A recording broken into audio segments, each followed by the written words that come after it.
Hey guys, welcome back to another TEKDEP repair video. In today's episode, we're going to be showing you kind of an interesting repair. So this is going to be a unit that came in from our mail-in section with some pretty heavy liquid damage. So we're going to be replacing almost everything inside this unit. So the original parts that are left over are going to be the original bottom case and the original top case, but we did replace the keyboard and the backlighting on the top case, but that's it. So just essentially the metal from the bottom case and the metal from the top case are all that's going to be left. Their LCD actually is still good, so we are going to be retaining the original LCD, but everything else we're going to be showing you how to replace in today's episode. So your trackpad, all of your flex cables, your battery, your logic board, your touch ID, everything we'll go over in today's video. But if you guys are interested in any of the parts or tools you see in today's video, check out the links below in the description or check us out at TEKDEP.com. We'll have everything there for you, but let's go ahead and get into today's repair.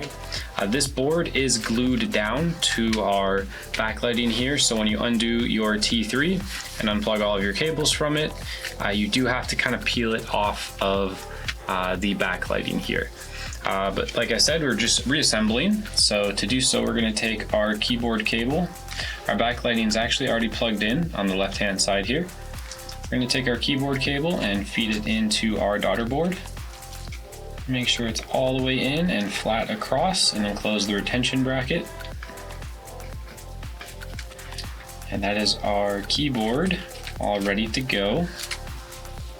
I'm going to go ahead and start by reinstalling our Touch ID, which for this one actually it's going to be a new Touch ID because these are paired with a logic board, and their old logic board is completely toast. So we've got a new Touch ID with a matching logic board for them. To do so, we're going to lift up the the assembly here. We're going to feed our Touch ID cable through and line up our Touch ID, and I like to hold the cable kind of at the base, almost where it goes into the Touch ID, while I lay it down. So now that we have that all correctly lined up, we're going to take the Touch ID bracket, this little metal piece here, and this side goes down, the side with the black kind of adhesive, not really, more of a foam. And the side with the cutout right here will go where the cable runs out of the Touch ID. And then we're going to take a T3 screwdriver and secure these 6 screws. So there's going to be 4 at each corner and 2 in the insides that secure the Touch ID to the top case here. So you can do these in kind of any order. I'm just going to start with the corner ones. You can start in the middle, it doesn't really matter.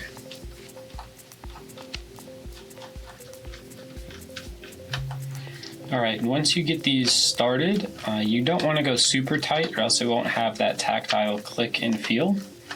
If you over tighten these screws, let's just check it. Feels good, clicks good. So that's our Touch ID installed. We just have to go ahead and plug the flex cable into our daughter board. There it is. And we've got a retention bracket here and one more T3. That's going to secure the Touch ID flex cable to the daughter board.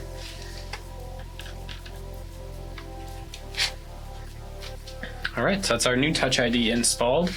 Next, we're going to go ahead and install some ports here. So our headphone jack on the left-hand side, our MagSafe 3 charging port, our 2 USB-C ports here, as well as part of our microphone array, and then our microphone array at the top here as well. So I'm going to start on the left-hand side here and work my way right. So we're going to start with the microphone headphone jack, which will slot into place, and then screw in using 2 T5s. And then it's going to go ahead and plug into our daughter board over here. And now I'm going to go ahead and put our microphone array back in. I'm going to use a little bit of some adhesive here just to make sure it really sticks and doesn't fall off. You don't really need to do this. This is just a precautionary measure here. So So with our adhesive in place, we're now going to go ahead and press on our microphone array. All right, we're all set on that. So continuing to move right here, we're now going to go ahead and install a new MagSafe 3 charging port. We're going to switch back to a T3 screwdriver for the first screws here. It's going to be one on either side of the bracket. Excuse me, it's actually going to be a T5 for these two screws. Oops. They will tend to get stuck onto the magnet portion of the MagSafe charger here. It can be kind of annoying to get them to do what you want to do, so I usually recommend trying to block that little magnetic pole with your finger as much as you can there. So now that we have that installed, we're going to take the second half of the bracket, slide it in there, and switch to a T3 and secure these two T3s on either side of this bracket. And again, you're going to be fighting the magnet here, so take your time and you'll get them in, but it may have a little bit of trouble. As you can see here, as soon as I get close to it, it sucks it in. So sometimes you need to take tweezers and place the screws in before you go ahead and screw them in. So we've got one side started finally. Let's try to get the other in. There we are. Now we're going to install our two Type-C ports here.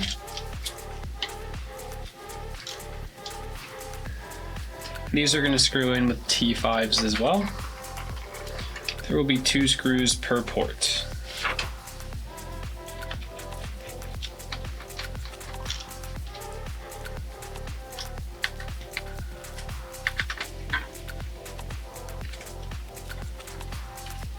And we're going to put down some more adhesive here and lay down another part of our microphone array here. And that is most of our small parts reinstalled there. Everything else is going to be a lot easier to work with and won't need any adhesive or anything like that.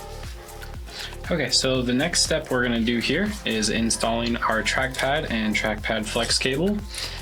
To do so, we're going to make sure all of our washers are on our standoffs here, and we're going to go ahead and feed our trackpad flex cable through the cutouts in our top case. We're going to go ahead and line it up. So the next step in our reassembly process here is going to be reinstalling our trackpad and trackpad flex cable. So the first step in here is going to be feeding the cable through the cutout in our top case. Then we're going to line it up on the standoffs on the trackpad, and using a T5 screwdriver, there are 2, 4, 6, 8, and 10 T5 screws that we need to go ahead and install now.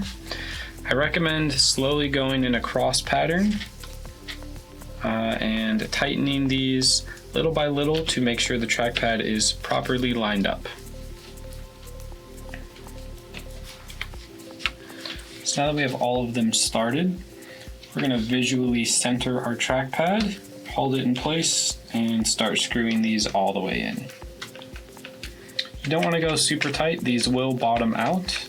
If you go too tight, you won't have that tactile click, and the trackpad will feel kind of off.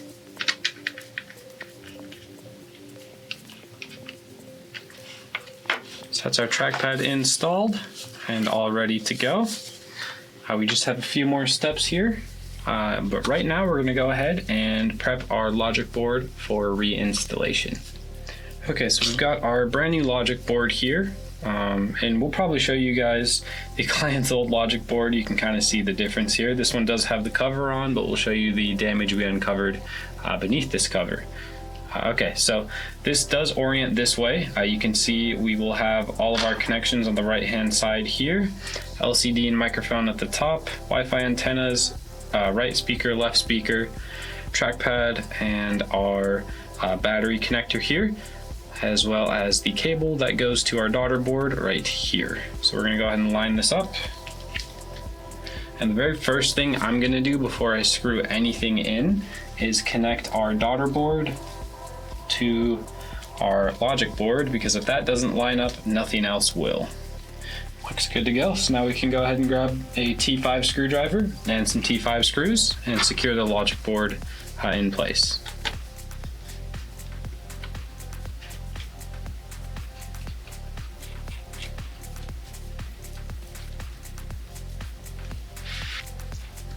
So that is our logic board installed for now. We're just going to go ahead and plug in all these connections on the right hand side here. We're going to start with our MagSafe 3 charging port, our first USB Type-C connection, our second USB Type-C connection, and our right hand microphone.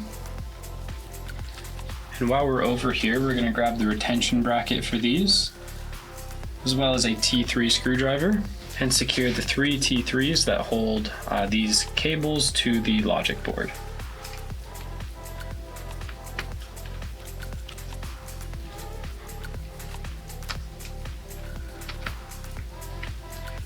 While we're here, before we forget, we're going to plug in our microphone array, and then we're going to take our speakers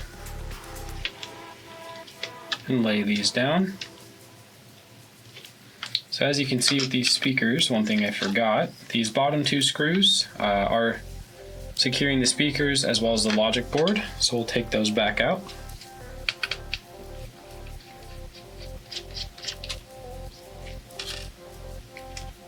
And lay our speakers back down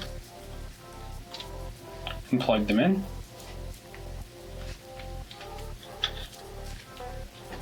And take the 2 T5s that go on either side and secure these down. Next, we're going to take our Wi-Fi antenna module and slide this under our speakers at the top.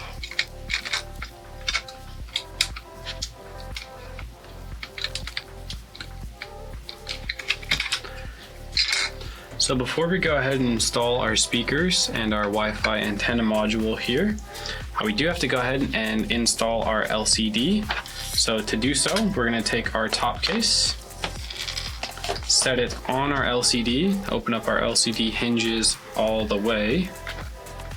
Then we're going to open up our top case assembly till it clicks onto the hinges. Then we're going to hold the hinges and close the unit.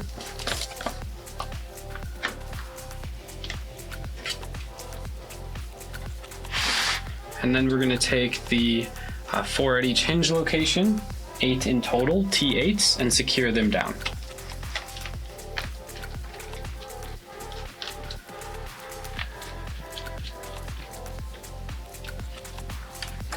Before we do anything else, we're going to go ahead and plug in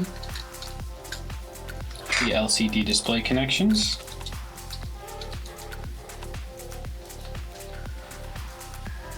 And take the 2 black kind of medium length T3s that came out of either side of this bracket and secure them to the top case.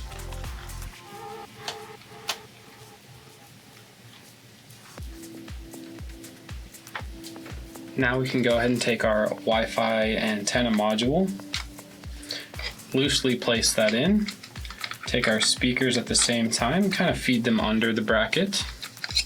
The Wi-Fi vent module, excuse me. And I'm going to plug all these cables in, so I'm going to start with the left-hand speaker first, which is a little difficult to get in. I'm going to use the help of a plastic spudger.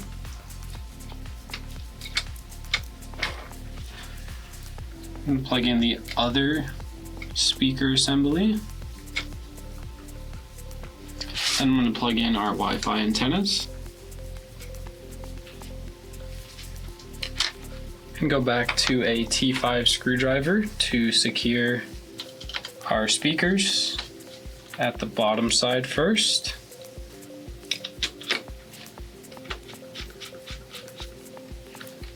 And then secure the Wi-Fi vent module as well as the speakers at the top using the standoff T5s that also double as the standoffs that the bottom case slides onto.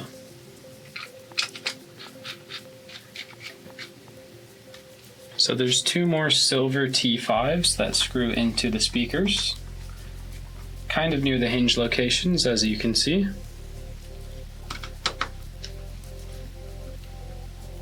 And before we forget, we're going to plug in the proximity sensor for the LCD to the headphone jack right here. Alright, so now we're going to go across the board, just putting on retention brackets and securing everything where it needs to be. Of course, we're going to start at the top here with our LCD display connectors and their retention bar with a T3 screwdriver.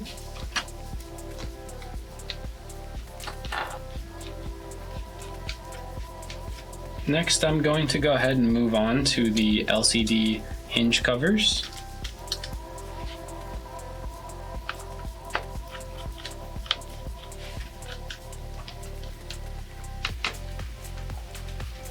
And with those in place, we're pretty much done, other than of course some more brackets and the battery. I will note that this unit did come disassembled, so the top left logic board screw and the top right logic board screw were missing, but they do look like these here. So that would be your top left and your top right. Our client did not want to pay anything additional to get the unit fully restored, so we're just doing core components here and what is necessary in order to get this guy working again. And those screws aren't super critical, especially with everything else holding it in, so we did not install them back into this unit here. So now, like I said, I'm just going to move around the board, securing the rest of these connections. These are going to be all T3 screws. And again, normally we'd put clean screws and bracketry on, but this client just wanted their unit working, so we're not going to worry about any of that. We're just going to put back the hardware that was there and make sure everything works as intended. But if you guys are interested in a similar mail-in repair or data recovery service, we do offer those. We'll have those linked in the description below or available at TEKDEP.com. If you guys see any parts or tools you needed in today's video, we will have them linked in the description below, or of course available at TEKDEP.com. But as you can see with a repair like this, it's quite time consuming and technical. We didn't even show you the whole troubleshooting process of discovering the components that needed to be replaced, as well as the work we did to attempt to recover the data and get the client's original board working.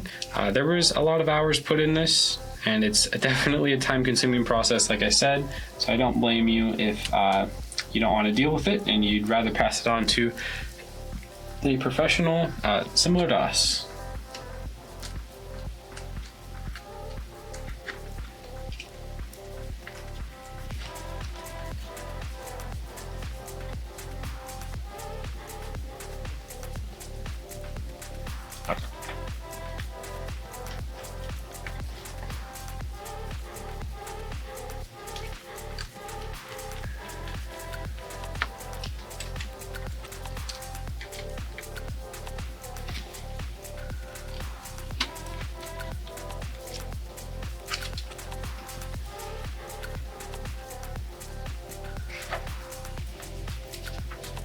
Alright, so we can't plug in our Trackpad Flex cable until we install our battery, which we're going to go ahead and do right now. We got a brand new battery with the adhesive pre-applied and ready to go.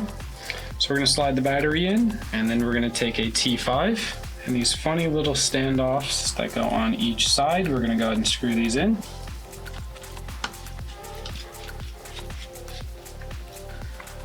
And that's our new battery fully installed. Typically the battery does run under the logic board, but just because this is mostly for testing purposes right now, we're going to run it over and down just like this. There is no real harm in installing the battery this way. It does the same thing just under the logic board. This does make it easier to service in the future, and in my case where I want to make sure everything works, especially because of the amount of liquid damage done to this unit and the amount of components we're replacing, I want to make sure everything works before I finalize everything. So we're gonna go ahead and plug that in and plug in our trackpad. Secure the trackpad flex cable in place. Again, this is going to be 2 T3s, one on each side. And before we secure the battery connection down, we're gonna go ahead and plug it in and make sure everything works. So for right now, I'm gonna test it using a Type-C port. And we already heard it turn on and the screen is displaying. So it looks like we're gonna be good to go. We just have to go ahead and secure our battery down once we turn the unit off. I'm gonna unplug it right now. I'm just going to hold the power button to turn it off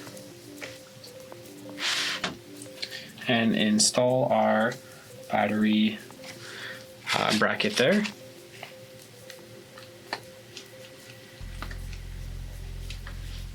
Now we can take our bottom case, slide it on.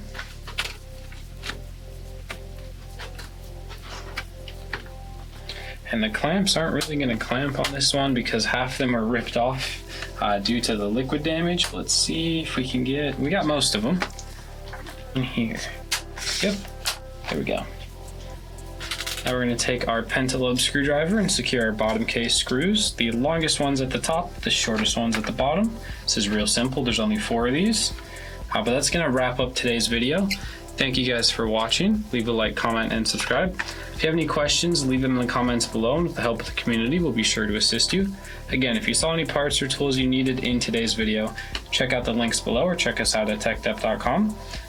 Don't forget, we also offer mail-in repair service and data recovery work anytime you need it. We'll see you guys in the next episode.